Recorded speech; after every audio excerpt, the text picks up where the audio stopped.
One of the most important things you'll do as a staff tax professional is to prepare a research memo, which, according to my extensive research, can either be an internal or an external document. When used as an internal document, it will often be referred to as a memo to the file and will be used to document a position taken on a tax return.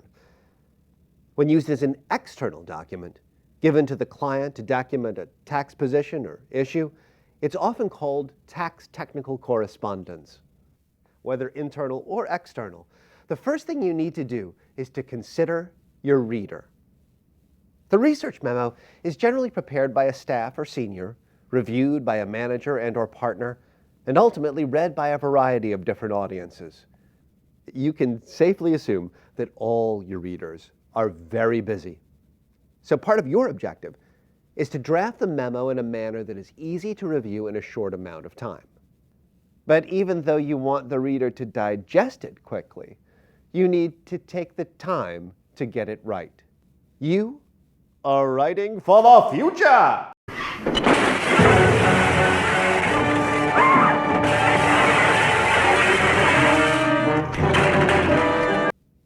Not necessarily the distant future, but research memos can be referred to years after they are written to address questions that may arise during an audit by the IRS.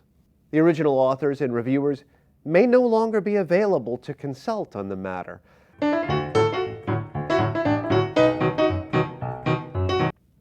Even if they are, they may be fuzzy on the details of the situation. Your memo needs to give a clear picture of the situation and the logic behind the conclusions reached. The document should be thorough enough and clear enough to stand on its own. Your memo needs to have legs. There are many possible ways to format a research memo. Each preparer and reviewer will have their own preferences, and you can cater to those preferences within reason. Be aware of your firm's preferences for document formatting and adapt it to fit the situation. No one format is always right.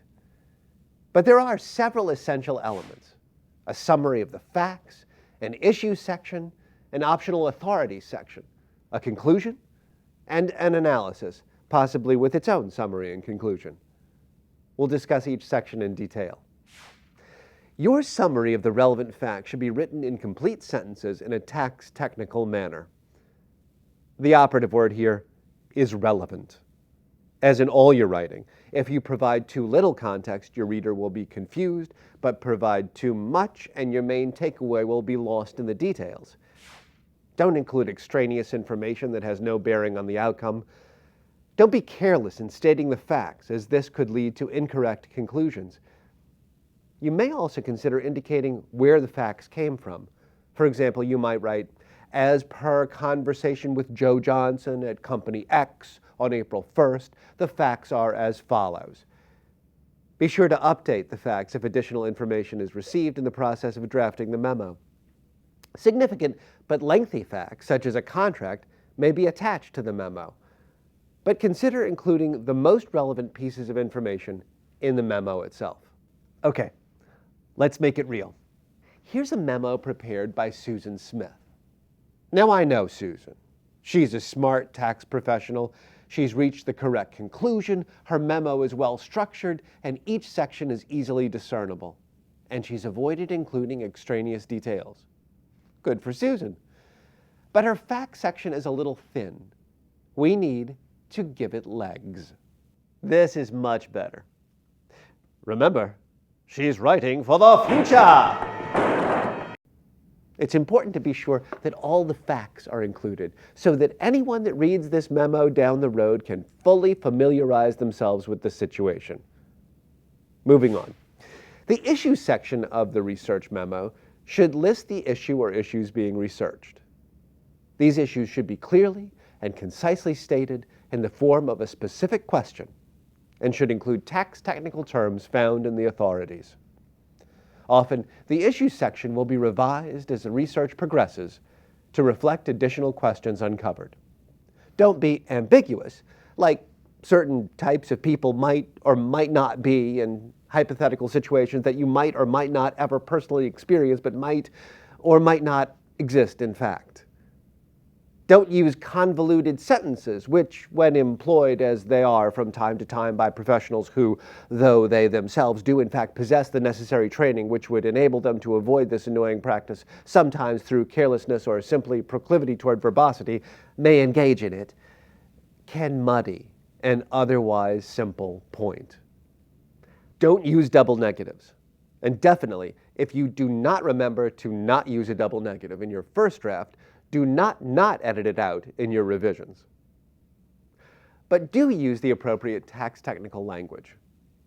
Each issue should be stated separately. Multiple related issues should be covered in the same document. Multiple unrelated issues for the same client should be addressed in multiple memos to keep the facts and conclusions clear and separate. Here's the issues section of Susan's memo. She can improve it by stating the question using the appropriate tax technical terms. Some professionals include an authority section. This section is optional. If you decide to include this section, you simply list the primary authorities used to form your conclusion. You don't need to list every authority you consulted, only those you rely on for your conclusion. The authority section does not replace the need for citations in the analysis section that follows it, which is why the authority section is sometimes seen as optional. So why would you ever opt to include it? It may help the reader quickly see the authority and frame the situation more easily. The longer your analysis, and the longer the list of primary authorities you rely on, the more likely you will want to include an authorities section. Let's take a look at Susan's memo. Always use the full and proper citation of authorities, and be as specific as possible with subsections and paragraphs so the reader can quickly locate the reference. Susan's citations can be more specific. Now, notice that the revenue ruling citations include the Internal Revenue Bulletin or Cumulative Bulletin details, and the code and regulation citations are more specific. The conclusion section is a straightforward, unambiguous, and concise statement about the result, with a very basic summary of how that result was reached. This is not the place for full logical analysis or reasoning. Instead, it's a way for your busy reader to quickly get to the final result. Think of it this way. If you were inviting somebody to a party at your house, yeah, I'd love to come. You don't need to give them full step-by-step instructions to get there. Okay, so 7:26, go out to your car, get your key, turn it in the ignition. You're gonna check your mirror and then put it in reverse, back out.